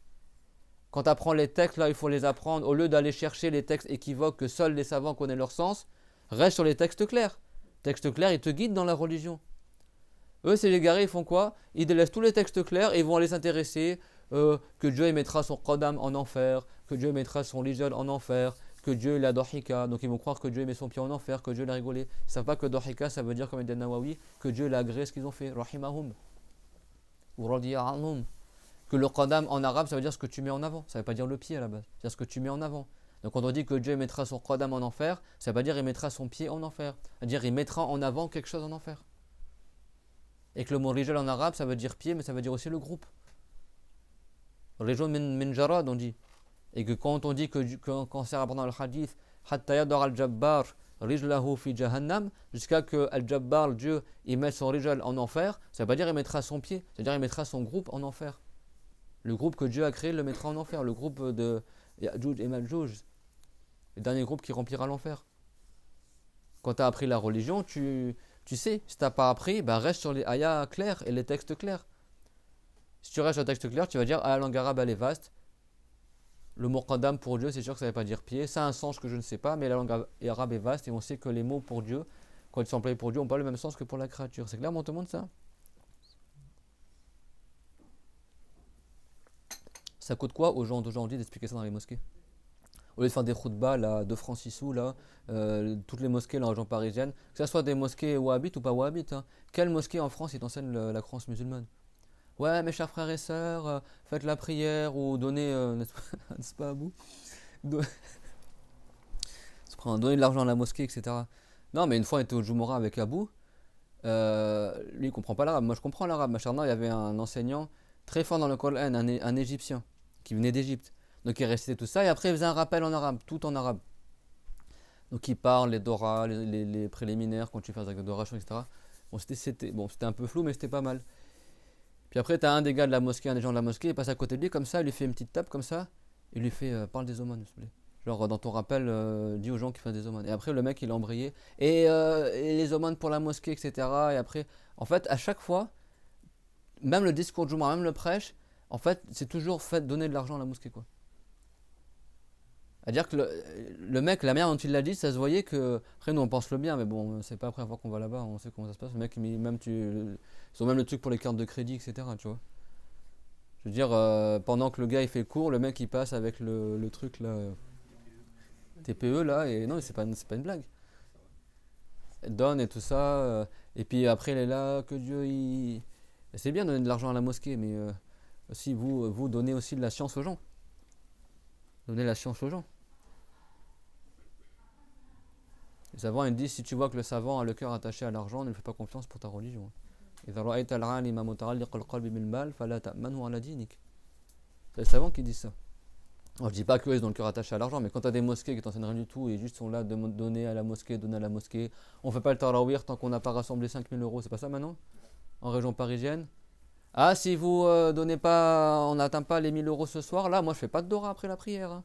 Genre, t'inquiète pas, un imam comme ça, c'est même pas la peine que tu fasses des dora. Hein. Tu fais des dora toi-même et c'est tout, laisse-le tout seul. Là. Comme si ton au-delà il dépend de l'imam, tu sais, sors de la mosquée, fais tarawih chez toi, hein, mon frère. Tarawih, c'est pas un devoir de le faire à la mosquée, tu peux le faire chez toi si t'as envie. Hein. Maintenant, même les jeunes, bien sûr, la grande majorité c'est des musulmans parmi nos jeunes, mais même les jeunes en banlieue parisienne, même ceux qui n'ont pas beaucoup appris la religion, ils sont dégoûtés. Moi je vois dans les réseaux, ah, c'est quoi ces mosquées et tout, ils sont là tant qu'on n'a pas réuni. C'est quoi ça? Et donc là on est dans le mois de Rajab, d'accord? Vous avez compris les différents sens du mot istawa? Et parmi ces mensonges de certains égarés, prétendent que durant le mois de Rajab, le prophète il est monté dans le ciel pour rencontrer Dieu, a'ouz billah. Là on est en plein délire quoi. Le prophète Mohammed alayhi salam, Dieu il a dit dans le Coran pourquoi il est monté dans les cieux. Il a dit linuriyahu min ayatina afin qu'on lui fasse voir de nos signes éclatants. Le prophète alayhi salam, après être monté au 6e ciel, il arrive à un endroit où il y avait plus personne avec lui, Jibril l'a laissé. Et il a un endroit où il entendait les anges qui étaient en train de transcrire des choses dans leur feuillet de la table préservée. Samira Sarif al-Aqlam. Il a vu au 6e ciel le jujube de l'extrême, un arbre qui est immense, qui pousse au 6e ciel et qui monte jusqu'au paradis. Et il l'a décrit. Et le prophète Mohammed, il a rencontré aussi les prophètes dans les cieux. Adam au 1er ciel, Isa et Yahya au 2e ciel, etc. Youssouf au 3e ciel. Il a vu le prophète Idris et le prophète Moussa, le prophète Ibrahim au 7e ciel. Le prophète Ibrahim, il l'a conseillé, il a passé salam à la côté du prophète Mohammed et il lui a dit, dis à ta communauté qui plante des arbres au paradis en faisant du zikr. Et le prophète Moussa, c'est grâce à lui qu'on a eu 5 prières au lieu de 50. Et il a vu des choses extraordinaires, le prophète Mohammed, et après il est monté jusqu'au paradis, qui est au-dessus du 7e ciel, et il a vu le trône, qui est le toit du paradis également. Et il a vu les anges qui portent le trône. Et après Dieu l'a fait descendre sur terre. Et il est retourné à la Mecque. Subhanalladhi asra bi'abdihi laylan min al-masjid al-haram ila al-masjid al-aqsa alladhi barakna hawla linuriyahu min ayatina. N'a aucun défaut. Subhanallah, ça veut dire que Dieu n'a aucun défaut, c'est-à-dire qu'il n'a aucune caractéristique des créatures. Celui qui a fait voyager son esclave de nuit depuis la mosquée sacrée de la Mecque jusqu'à la mosquée lointaine de Jérusalem, autour de laquelle nous avons béni ses alentours, afin que nous le montrions de nos signes éclatants. Et parmi les mensonges qui disent ces gens-là égarés, wahhabis, tout salafistes, tout ça, après ils disent pas tout le monde leur égarement. Mais quand tu es bien avec eux, après, ils t'inventent des trucs. Moi, il y a des gens qui m'ont dit ça à Roseville. Ces histoires fausses là. Ils disent soi-disant qu'après il arrive à un endroit où Dieu est en train de faire la prière derrière un rideau. Et après, donc le prophète il voulait rentrer, mais du coup, comme soi-disant, à quel point, comme ils ne comprennent pas, ça veut dire quoi, sallallahu ala Muhammad, qu'ils n'ont pas compris que ça veut dire que Dieu élève en degré le prophète Muhammad. Eux ils croient que ça veut dire que Dieu fait la prière comme nous. Je veux dire, mais comment tu crois que ces gens-là ils sont musulmans? Et donc après il est rentré, il a dit dans le rideau, il a dit At-tahiyyatu lillah, soi-disant, c'est faux ça bien sûr. Les salutations à Allah. Tu sais que ça veut dire quoi là-bas? C'est dans le tashahhud de la prière. Ça veut dire les salutations qu'on se donne les uns les autres, c'est Dieu qui le crée. C'est bon? Tahiyyatu, zakiyat, mubarakat, salawat, tayyibat. Il y a plusieurs expressions différentes sur les écoles. Mais ça commence toujours par at-tahiyyat. Tahiyyatu lillah. Ou at-tahiyyat, zakiyat, etc. Il y a d'autres trucs qui sont rapportés. Mais à la base du tashahhud selon toutes les écoles, ce qui est valable, c'est au minimum de dire at-tahiyyatu lillah. Donc eux, ils disent que le prophète il est arrivé comme ça, il dit at-tahiyyatu lillah, soi-disant salutation à Dieu. Et Dieu leur a répondu soi-disant Assalamu alayka ayyuhan nabiyyu wa rahmatullahi wa barakatuh. Là, on nage en plein délire. Hein. Que Dieu leur a répondu que le salam soit sur toi, ô le prophète, ainsi que la miséricorde de Dieu. Et en gros, ils ont discuté comme ça, et soi-disant, et ben c'est comme ça qu'aurait été révélé le tashahhud dans la prière. Et du coup, quand tu pries, en fait, tu es en train de rapporter, soi-disant, le dialogue entre Dieu et le prophète Mohammed quand ils se sont rencontrés dans les cieux, après la prière, et après ils sont allés boire un café, soi-disant, et c'est quoi lorsqu'ils ont mangé un grec? Mais c'est ça, c'est quoi cette mécréance, A'udhu billah. Alors que dans le Bukhari et Muslim, c'est rapporté comme un tahiyyat elle a été révélée. C'est rien à voir. Rien à voir. Tahiyyat, en plus, c'est totalement stupide parce qu'en plus, l'Isra al-Miraj a eu lieu avant l'Hégire. Et avant l'obligation des 5 prières. Et c'est après que le prophète l'a enseigné aux musulmans comment faire le tahiyyat, tout ça. Vous savez comment ça s'est passé? Et ça, c'est rapporté par le Bukhari et Muslim. Donc qu'est-ce qu'ils inventent des choses de midi à 14h? Et bien, volontairement, ils falsifient la religion, c'est ça que ça veut dire. Parce que s'ils sont vraiment des savants du hadith, les saoudiens, comment ils te racontent cette histoire fausse, alors que dans le Bukhari Muslim, les plus sorciens des hadiths, c'est rapporté comment le tahiyyat ont été révélés. Comment ça a été révélé, Salma? Et bien, les compagnons, ils racontent que dans la prière, ils disaient Assalamu ala Allah, Assalamu ala Jibril, Assalamu ala Mikaïl. Et le prophète les a entendus. Eux, ils disaient quoi? Que le salam soit à Dieu, que le salam soit à Jibril, que le salam soit à Mikaïl. Et après, ils disaient que le salam soit, par exemple, sur Abu Bakr. Et après, ils citaient des noms de gens vertueux aussi parmi les compagnons. Et le prophète, il leur a dit La taqulu as-salamu ala Allah. Fa inna Allah huwa as-salam. Ay min asma'ihi ta'ala. Al-husna as-salam. Aki laysa bima'na salam fi haqqina. Bima'na anna Allah ta'ala salimun min kulli naqsin wa aib. La yusafu bi sifat al-makhluqat. Et donc le prophète l'a dit, ne dites pas que le salam soit sur Dieu. Parce que Dieu, on le nomme aussi as-salam, mais pas dans le même sens que la paix ou la protection. As-salam pour Dieu, comme il a dit Zakaria al-Ansari dans le chapitre du Hajj. Allahumma anta as-salam wa minka as-salam. Ça, c'est parmi les choses qu'il recommande de dire quand tu vois la Kaaba. Et donc il a expliqué, il a dit as-salam, ça veut dire que Dieu, il n'a aucun défaut. Ça, c'est dans le chapitre du Hajj, j'explique ça. Dans Fath al-Wahhab. Les autres savants, ils ont dit la même chose. As-salam, donc ça ne veut pas dire la paix pour Dieu, c'est un autre sens. On a vu tout à l'heure au début du cours, on a dit quoi? Les mots des fois pour la créature, et pour Dieu c'est le même, mais pour Dieu c'est un autre sens. Donc quand tu dis As-salam wa alaykum, c'est pas dans le même sens quand tu dis que Dieu il est As-salam. Mais en arabe, des fois la phrase elle peut admettre plusieurs significations. Donc eux ils disaient As-salam wa Allah. Donc après il a dit ne dites pas As-salam wa Allah, parce que Dieu c'est lui As-salam, c'est-à-dire on l'appelle As-salam. Et après il a dit et si vous dites Assalamu alayna wa ala ibadillahi salihin, laqad salamtum ala kulli ibadillahi salihin. Et après le prophète alayhi salatu wa salam, il a dit et si vous dites dans le tashahhud que le salam soit sur nous ainsi que tous les esclaves vertueux, c'est ce qu'on dit dans le tashahhud, Assalamu alayna wa ala ibadillahi salihin, et ben tu auras englobé par cela tous les saints et les vertueux. Donc tu n'as pas besoin de dire Assalamu ala Jibril, Assalamu ala Mikaïl, vous comprenez? Parce que les compagnons, qu'est-ce qu'ils faisaient? Ils citaient même des noms d'autres compagnons ou d'autres saints dans leurs prières. Et donc le prophète a dit, vous n'avez pas besoin de dire comme ça. Vous dites, et donc il leur a enseigné tahiyyat, vous dites at-tahiyyatu lillah, tu dis pas assalamu ala Allah, at-tahiyyatu lillah, etc. Et après tu dis assalamu alayka ayyuhan nabiyyu wa rahmatullahi wa barakatuh. Le prophète le disait aussi dans sa prière. Et après tu dis assalamu alayna wa ala ibadillahi salihin. Que le salam soit sur nous, la protection de Dieu, ça veut dire ça le salam pour nous, ainsi que tous les esclaves vertueux. Et donc là, tu n'as pas besoin de citer tous les saints de l'humanité, ou les anges, etc. Ça englobe tous les gens vertueux. Et ça, c'est rapporté par Al-Bukhari Muslim. C'est comme ça que le tashahhud a été révélé. Ça n'a rien à voir avec l'histoire du Miraj. Vous avez compris ça? Donc on demande à Allah Ta'ala qu'il fasse qu'on ait la bonne croyance. Et de toute façon, même si quelqu'un il est nul en arabe, il n'a pas appris la langue arabe, mais tu as la bonne croyance. Quand tu as un mot en arabe, tu ne sais pas qu'est-ce qu'il veut dire, tu es sûr que ce n'est pas un sens qui est indigne de Allah. Tu dis, moi, je n'ai pas étudié l'arabe, mais c'est sûr que dans le Coran, cette ayah ou ce hadith, ça ne veut pas dire que Dieu est assis. Parce que nous, on sait que Dieu ne ressemble pas à ce qu'il a créé. C'est ça que Dieu il a dit. Il a dit que ceux qui sont bien guidés, ils suivent ce qui est évident dans le Coran, et ceux qui sont égarés, ils suivent ce qui est équivoque. Et le prophète, qu'est-ce qu'il a dit? فَإِذَا رَأَيْتُمْ مَنْ يَتَّبِعُ مَا تَشَابَهَ مِنْهُ فَأُولَٰئِكَ الَّذِينَ سَمَّ اللَّهُ. Il a dit, si vous voyez ceux qui suivent juste ce qui est équivoque dans le Coran, dont le sens n'est pas connu du commun des gens, alors c'est ces gens-là que Dieu a cités dans le Coran, فَاحْذَرُوهُمْ. Alors méfiez-vous d'eux et ne le suivez pas. Dans un hadith rapporté par qui? Par Muslim. Et c'est Aïcha qui le rapporte, du prophète alayhi salatu wassalam. Vous avez vu, quand tu as appris la religion, comment tu distingues le vrai du faux?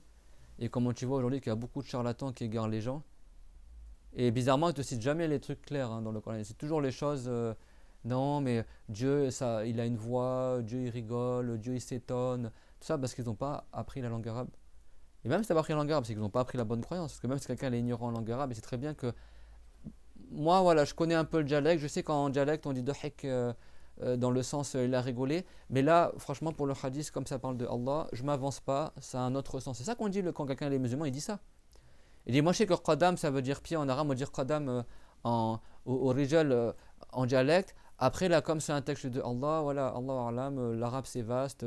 Moi, je connais pas tous les sens des mots en arabe, etc. Et tu t'arrêtes là. Tu demandes à un vrai imam, à un vrai savant, il va te dire, bah, tu sais, mon frère, en fait, en arabe littéraire, le mot rijal, il veut dire pied, mais il veut dire aussi le groupe. Et on dit tara rijlun min jarad. Un nuage de criquets s'est envolé. En arabe, on appelle ça un rijal. Tu vas voir un vrai imam, un vrai savant qui a appris la religion. Tu dis voilà, je comprends pas. Nous, on sait que Dieu ne ressemble pas à ce qu'il a créé, qu'il n'a pas des organes. Parce que dans le Coran, Dieu l'a dit. Et ils ont attribué des parties des créatures à Allah. Certes, ces gens-là, ils ne sont pas musulmans. Donc Dieu, il n'a pas d'organes.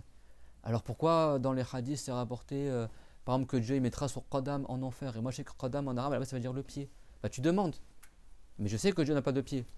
Et bien, le savant il va te dire, tu sais, mon frère, qadam en arabe, c'est du verbe qaddama qui veut dire mettre en avant. Qaddam en arabe ça veut dire devant. Quddam en arabe ça veut dire devant. Muqaddam ce qui est mis devant. Qadima c'est bon. Qaddama avancer, mettre devant. Et donc en arabe littéraire, et ben, le pied a été nommé qaddam parce que le pied tu le mets en avant. Mais en arabe, si tu mets un café en avant, on va l'appeler qaddam. C'est bon? Et d'ailleurs dans le Coran, Dieu l'a dit Akana linnasi ajaban an awhayna ila rajulin minhum أن أنذر الناس وبشر الذين آمنوا أن لهم قدم صدق عند ربهم. Est-ce que c'est étonnant pour les gens qu'on ait accordé la révélation à l'un d'entre eux, à un homme, d'accord, parmi les humains, parce que beaucoup de mouchikines, ils refusaient de croire au prophète Mohammed parce qu'ils étaient un homme comme nous, pourquoi on va croire en toi? Dieu l'avait qu'à envoyer un ange, soi-disant. Donc Dieu il a dit, est-ce que c'est étonnant pour les mouchikines que Allah il a fait descendre la révélation sur un homme? Bah comme ça, les hommes ils sont plus enclins à suivre un homme qu'à suivre un ange, n'est-ce pas?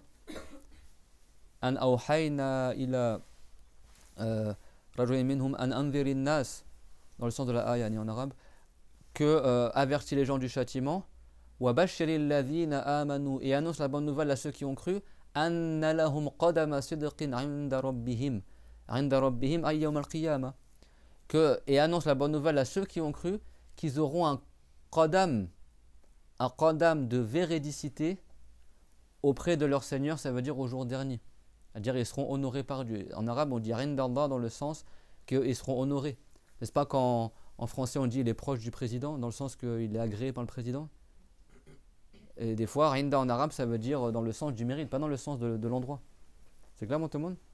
Ils vont dire auprès de Dieu, ça ne veut pas dire que tu seras à côté de Dieu, ça veut dire que tu seras agréé par Allah Azza wa Jal. Ils auront un qadam de véridicité, ça veut dire quoi, un pied? Ou ça veut dire qu'ils seront devant les autres. Vous comprenez ce que je veux dire? Ils auront un qadam de sidq. Sidq en arabe, comment les grands saints les appellent des siddiq. Des fois, sidq ça veut dire le fait d'être véridique, mais des fois ça veut dire, ceux qui sont croyants, qui sont pieux, on dit qu'ils sont des véridiques. Ils n'ont pas trahi leur pacte avec Allah, ils ont été honnêtes dans la religion, honnêtes envers les gens. Et les grands saints, on les appelle les véridiques, les siddiq, c'est bon? Et donc Allah Azza wa Jal, des fois pour souligner le degré d'une chose, il dit c'est un degré de véridique, de véridicité. Donc ils auront un qadam de sidq, un qadam de véridicité, ça veut dire quoi? C'est-à-dire qu'ils seront mis en avant par rapport à ceux qui n'ont pas cru. Tout simplement. Et comme c'est un degré qui est éminent, Dieu il l'a décrit comme étant un degré de sidq, c'est-à-dire un degré de véridicité. Ce seront eux les vrais véridiques, les gens qui seront mis devant, qui seront sauvés au jour dernier. La ayah, elle est magnifique quand tu connais l'arabe. Et pour les gens égarés comme ceux, les wahhabites, là, ou les pseudo-salafistes, ils vont dire quoi? Que la personne, elle aura un pied de vérité au jour dernier, un pied. Est-ce que c'est marqué qadam? Qadam, des fois, ça veut dire un degré d'avance. Sabiqa, yuqal bil arabiyya. Yani daraja أمامهم يعني لهم سابقة المؤمنون لهم سابقة الكافرين. Ils seront en avance, ils seront devant les autres. Dans le mérite, c'est ça que ça veut dire. C'est-à-dire, c'est eux qui ont précédé les autres dans l'agrément de Allah Azza wa Jal. Et ceux qui n'ont pas cru, ils ne seront pas agréés. Donc ils seront devant. Leur degré, il sera devant le degré des autres. Ça veut dire ça, ils auront un qadam de véridicité au jour dernier. Inda rabbihim, ça veut dire au jour dernier, ça veut dire auprès de Dieu. Ça veut dire qu'ils seront agréés par Allah et ils seront devant les autres sur le jugement de Allah Azza wa Jal. C'est beau le Coran quand tu as appris la langue arabe. Mais si quelqu'un n'a pas appris, va croire quoi? Que ceux qui ont cru, ils auront un pied de vérité au jour dernier? Ils auront un pied de vérité à côté de Dieu. Allez, vas-y, pour savoir ça veut dire quoi. Ça, c'est quand tu traduis mot à mot sans comprendre les figures de style en arabe. Et de toute façon, qadam, c'est même pas une figure de style. Qadam, littéralement en arabe, ça veut dire ce que tu mets en avant. Et comme le pied, tu l'avances quand tu marches, on appelle ça un qadam, tout simplement. Comment on dit chaussure en arabe? Hidha. Hidha en arabe, ça veut dire parallèle. Yuhadi. Et comme les chaussures, quand tu les poses, tu mets une à côté de l'autre, en arabe, on les a nommés les deux parallèles. Parce que les chaussures, tu les mets à côté quand tu les poses. Mais si quelqu'un n'a pas appris la langue arabe, il va croire que hidha, ça veut dire chaussure. Alors que hidha, en arabe, ça veut dire être en face d'eux. Être, côte à côte. Vous avez compris ou pas? Et il y a plein d'exemples comme ça. Wajh en arabe, parce que le wajh en arabe, wijhun, ça veut dire la direction. Et comme tu te diriges avec ton visage, on l'appelle wajh. Mais la direction, on l'appelle ça wajh. Donc quand on dit wajhullah, ça ne veut pas dire le visage de Allah. C'est-à-dire la direction qui est créée par Allah, par exemple. Parmi l'essence du mot wajh. Ou ce vers quoi tu te diriges. Nous, on se dirige vers l'agrément de Dieu. On veut l'agrément de Allah. On recherche son agrément. Donc on recherche le wajh de Allah. Mais si tu n'as pas appris l'arabe, tu ne connais pas ces significations-là. Aujourd'hui, les gens ils croient que qadam, ça veut dire que pied. Ils croient que wajh, ça veut dire que visage. Ils croient que yad, ça veut dire que main. Donc quand tu vois le mot wajh, rijal, qadam, yad pour Dieu, ils vont dire ah bah Dieu, donc il a un visage, il a une main. Vous faites juste un rapprochement d'idées, on termine sur ça. C'est comme si quelqu'un dit notre destin est entre les mains de Dieu. Tout le monde comprend le sens figuré. C'est bon? C'est comme si quelqu'un arrive vers toi comme ça et dit c'est un devoir de croire que Dieu a des mains. Et si tu ne crois pas ça, tu es mécréant. Parce que dans le, soi-disant, imaginons qu'il y avait un hadith, parce que dans le hadith, c'est rapporté que notre destin est entre les mains de Dieu. Et tu dis, mais toi en fait, tu connais rien à la langue française. C'est comme si quelqu'un te dit, j'ai remis le délinquant entre les mains de la justice. Et attention, si tu ne crois pas que la justice a des mains, tu n'es pas musulman. Parce que entre les mains de la justice. Mais non, c'est une expression. Déjà, est-ce que la justice a des mains? La justice, c'est même pas, c'est une idée abstraite. C'est même pas un corps, la justice. Donc, elle n'est même pas concernée par le fait d'avoir des organes. Et pourtant, en langue française, il est valable de lui attribuer les mains dans le sens figuré. Pour dire la délibération, etc. Vous avez compris? Même en langue française, c'est valable d'employer le mot main, des fois au sens figuré, pour des choses qui ne sont même pas concernées par la corporalité ni les mains. Et en arabe, c'est valable d'employer le mot yad pour un être qui n'a ni de main, ni de corps, ni d'organes, et c'est Allah Azza wa Jal. Et dans un sens qui est digne de lui, dans le sens de la possession, dans le sens du pacte. Il y a plein d'ayats. Yadullah fawqa aydihim, le yad de Allah au-dessus du pacte des compagnons, le pacte de Allah au-dessus du pacte des compagnons. La possession, tabarakalladhi biyadihil mulk. Dieu il a la création dans son yad, c'est-à-dire dans sa main, c'est-à-dire dans sa possession. Vous avez vu comment? Et même quand tu goûtes à ça, tu trouves que c'est magnifique les expressions, parce que c'est plus joli de parler comme ça en arabe que de dire Dieu est propriétaire de l'ensemble des créatures, tu vois. En arabe, c'est comme si Dieu l'a dit, Dieu a la création dans sa main, ça veut dire dans sa possession. C'est clair? Mais c'est pas employer le mot main, c'est employer le mot yad. C'est clair, mais au sens figuré. Je dis dans sa main parce qu'en français, on le dit dans le sens de la possession. C'est clair, tout le monde? Ça ne veut pas dire que Dieu a une main. Mais ça, mon cher frère, ma chère sœur, si tu lis tout seul les traductions en français et que tu n'as pas d'enseignant qui oralement t'explique, qu'est-ce que tu vas comprendre de ces textes-là? Que Dieu a une main, etc. Et si tu n'as pas en tête les ayats qui disent que Dieu n'a aucun ressemblant, tu vas t'égarer. C'est pour ça que je vous dis que celui qui apprend tout seul dans les livres, c'est obligatoire qu'il s'égare. Vous avez compris maintenant pourquoi? Et c'est là que tu dis, oulala, il ne faut pas ouvrir ce hadith-là, moi j'attends. Déjà, qui te dit de lire dans les hadiths? Ni dans le Coran. Après, le Coran, oui, si tu veux rester le Coran, mais sans rentrer dans je comprends de ma tête les ayats. Et je parle le Coran en arabe. En français, moi je vous dis, c'est même pas la peine d'ouvrir le Coran en français. Maintenant, ils font des applications, soi-disant, histoire, djinn, tu choisis le thème que tu veux et te sort toutes les ayats dans le Coran en français soi-disant. En arabe, ouvre le Coran. En arabe, le Coran, le simple fait de l'ouvrir et de le regarder avec glorification, tu as des récompenses. De lire avec les yeux, tu as des récompenses. De réciter à voix haute avec une bonne prononciation, tu as des récompenses. Avec une bonne intention, et appris par transmission, tout ça. En arabe, oui, même si tu ne comprends rien du tout du sens, ouvre le Coran, familiarise-toi avec le Coran, etc. Et aucun problème. En français, ne l'ouvre même pas. Ça n'existe pas le Coran en français. Ça n'existe pas. En français, ils disent quoi? Ils disent pas traduire, c'est trahir. Quand tu traduis un texte dans une autre langue, tu es obligé de modifier des choses. Tu es obligé de reformuler, de réinterpréter. Il y a toujours une part d'interprétation. Et si le traducteur il est égaré, il va t'interpréter selon sa croyance à lui. Et si le traducteur il est bien guidé, il va t'interpréter d'une bonne manière. Alors que dire quand le traducteur c'est même pas un musulman, comme celui qui a traduit soi-disant le Coran pendant 40 ans et c'est les textes que vous trouvez aujourd'hui en français. Comprenez ce que je veux dire? Et même pour les arabophones, même les livres qui sont corrects, on ne prend pas sans enseignant.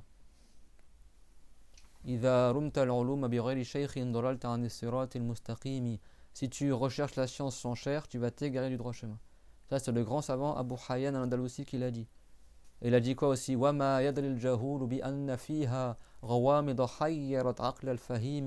Celui qui est très ignorant, il ne sait pas que dans les livres, il y a des subtilités qui rendent perplexe même le plus intelligent des gens. Parce que quand tu n'as pas appris, tu ne peux pas savoir tout seul. N'est-ce pas? Moi, il y a des gens qui prennent cours, qui sont arabophones, qui ont grandi dans des pays arabes, qui prennent cours avec moi. Je leur explique en arabe le sens de certains mots. Mec, il y a plein. L'arabe littéraire, c'est pas le dialecte du tout. L'arabe littéraire, ça s'apprend à l'école. Tu dois réapprendre l'arabe parce que les sens sont différents que le dialecte que tu parles dans la vie de tous les jours. Tu découvres des sens que tu n'aurais jamais imaginés en arabe littéraire. Comme le mot najam, ça veut dire quoi le mot najam? Tout le monde sait, ça veut dire les étoiles à la base. Ben najam, ça veut dire aussi les petites fleurs qui n'ont pas de tige. Et dans Surat Ar-Rahman, quand c'est rapporté que les najam se prosternent pour Dieu, ça ne veut pas dire les étoiles, ça veut dire les fleurs. Les arbres et les fleurs qui sont sans tige se prosternent pour Allah. Si tu n'as pas pris la religion, comment tu sais que najam, ça veut dire aussi les fleurs? Et il y a plein d'exemples comme ça. Plein d'exemples.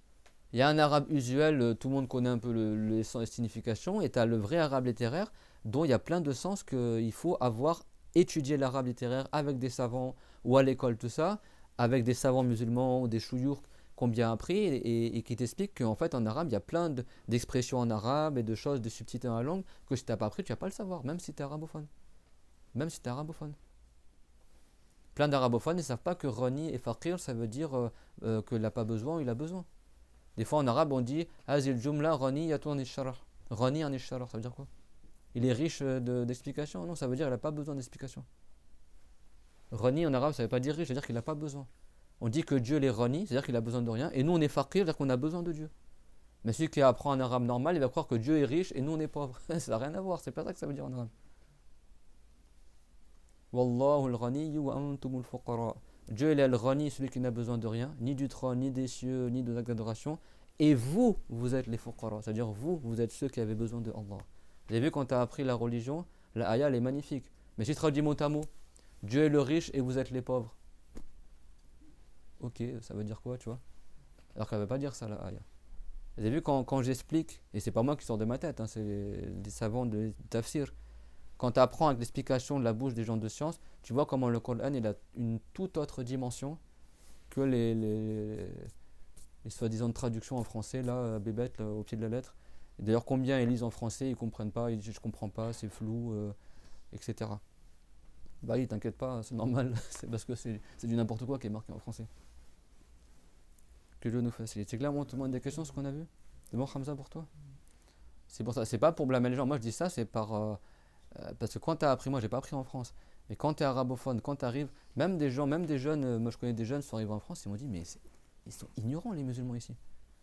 Et c'est vrai que quand tu arrives en France, c'est pas pour rabaisser les gens, mais tu as de la compassion pour les musulmans. Tu dis, mais ces jeunes-là, si on leur explique pas, ils vont tous s'égarer ou quoi? Ils vont à la mosquée, personne ne leur explique c'est quoi le tawhid. Tu vas sur internet, tu trouves que des trucs de wahhabites et machin. Mais tu as peur pour les gens. Tu dis, mais où est-ce qu'ils vont apprendre la religion? C'est clairement tout le monde dire que nous, c'est notre devoir à nous. Et en plus, va trouver des enseignants qui parlent de rhétorique. Je sais pas, j'ai l'impression que je suis le seul à parler de ça. Alors que c'est le cœur du Coran. Le plus grand miracle du Coran, c'est un miracle dans la langue arabe.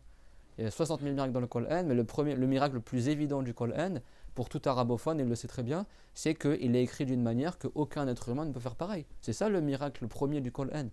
C'est un miracle dans la langue. Et c'est vraiment très triste que tu trouves quasiment, mais même dans les pays arabes, hein, quasiment aucun imam, aucun enseignant, aucun orateur qui te parle de la rhétorique et qui te fait comprendre à quel point le Coran il est éloquent et comment on comprend les ayats, etc. Et c'est à cause de l'ignorance de la rhétorique arabe et l'ignorance de la langue arabe que beaucoup de gens francophones ou arabophones autres, ils s'égarent.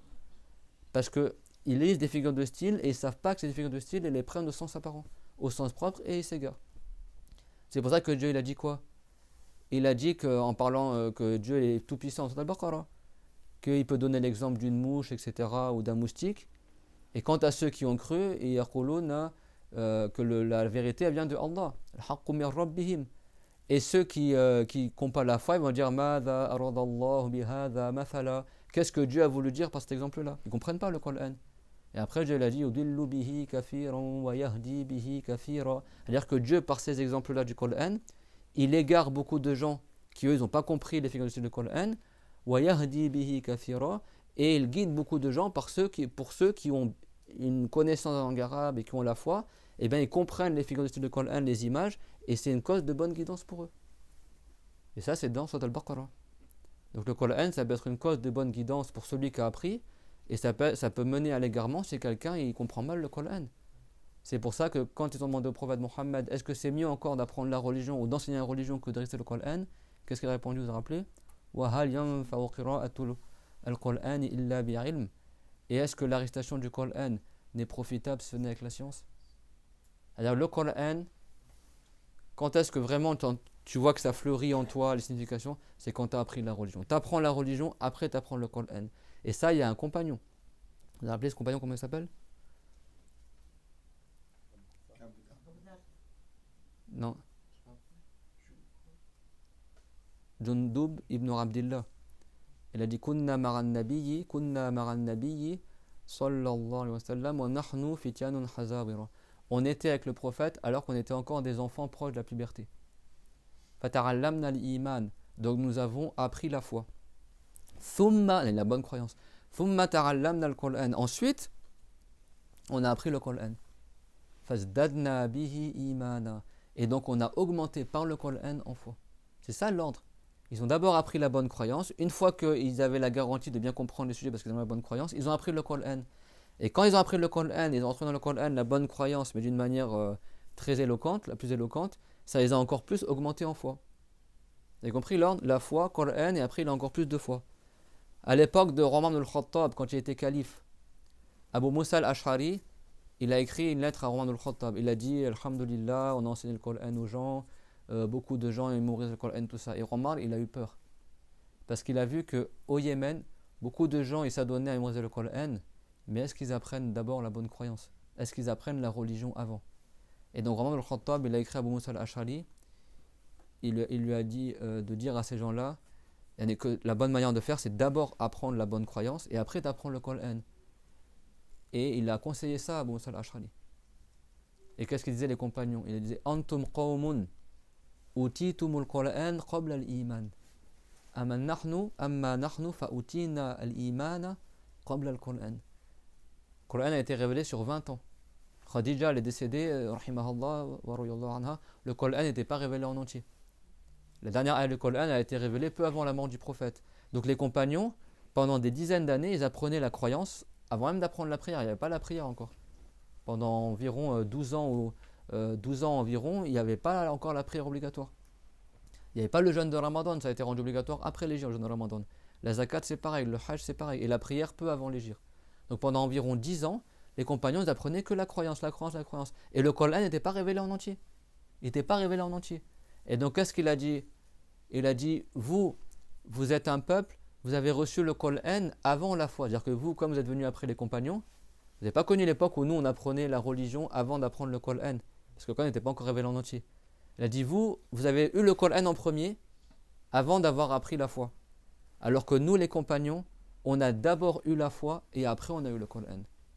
On a eu l'iman avant le Qur'an. C'est-à-dire que nous les compagnons, le prophète, il a passé des années à nous expliquer la croyance musulmane et au fur et à mesure le Qur'an descendait et c'est à la fin qu'on a eu le Qur'an en entier. Alors que vous, comme vous êtes des tabi'in, des gens qui sont venus après les compagnons, le Coran était déjà révélé. Vous mémorisez le Coran, vous a donné à ça, mais vous vous délaissez d'apprendre la croyance. Et donc, Romain, il lui a dit de dire ça. Il a dit, vous êtes un peuple, vous avez reçu le Coran avant la foi, alors que nous, les compagnons, on avait reçu la foi avant le Coran. Et là, c'est pas n'importe qui, c'est Omar ibn al-Khattab qui a enseigné ça, qui a donné le conseil à Abu Moussa pour pas que les gens ils fassent que mémoriser le Coran et délaissent d'apprendre la religion. C'est clair, mon tout le monde? Donc, si tu peux faire les deux, fais-le. Si tu choisis entre l'un des deux, ben, fais comme le prophète il a dit. Est-ce que rester le Coran, c'est profitable, c'est avec la science? Donc, apprends d'abord la religion. Quitte à retarder un peu ta mémorisation du Coran, c'est pas grave. L'obligatoire dans le Coran, c'est la Fatiha d'apprendre par cœur. Pour chacun d'entre nous qui est responsable. La Fatiha. Après, petit à petit, apprends le reste. Moi, je vous encourage à mémoriser le Coran. Mais délaisse pas les cours de religion pour apprendre le Coran. Si tu retardes d'apprendre le Coran pour apprendre la religion, tu es sur la voie des compagnons. C'est comme ça que les compagnons ils faisaient. Et après, à côté, dans ton temps libre, tu mémorises le Coran si tu n'as pas d'autre chose à faire. C'est clair, mon tout le monde? ربنا آتنا في الدنيا حسنة وفي الآخرة حسنة وقنا عذاب النار ربنا لا تزغ قلوبنا بعد إذ هديتنا وهب لنا من لدنك رحمة إنك أنت الوهاب سبحان الله وبحمده لا قوة إلا بالله ما شاء الله كان وما لم يشأ لم يكن أعلم أن الله على كل شيء قدير وأن الله قد أحاط بكل شيء علما بسم الله الذي لا يضر مع اسمه شيء في الأرض ولا في السماء وهو السميع العليم بسم الله الذي لا يضر مع اسمه شيء في الأرض ولا في السماء وهو السميع العليم السميع العليم بسم الله الذي لا يضر مع اسمه شيء في الأرض ولا في السماء وهو السميع العليم اللهم آت كل منا سؤله من الخير واغفر لنا وللذين سبقونا بالإيمان اللهم اجز عنا محمدا خير الجزاء وسائر النبيين واجز عنا علماء المسلمين العاملين خيرا وارحم شيخنا ومشايخه ووفقنا لما تحبه وترضى وعافنا ومرضانا من سيء الأسقام والحمد لله وصلى الله على محمد وعلى جميع النبيين وسلم لا إله إلا الله اللهم صل على محمد وعلى آله وصحبه وسلم رب اغفر لي وللمؤمنين والمؤمنات. Que Allah vous préserve tous, Inch'Allah. Demain, on parlera, Inch'Allah, du soir al-Miraj.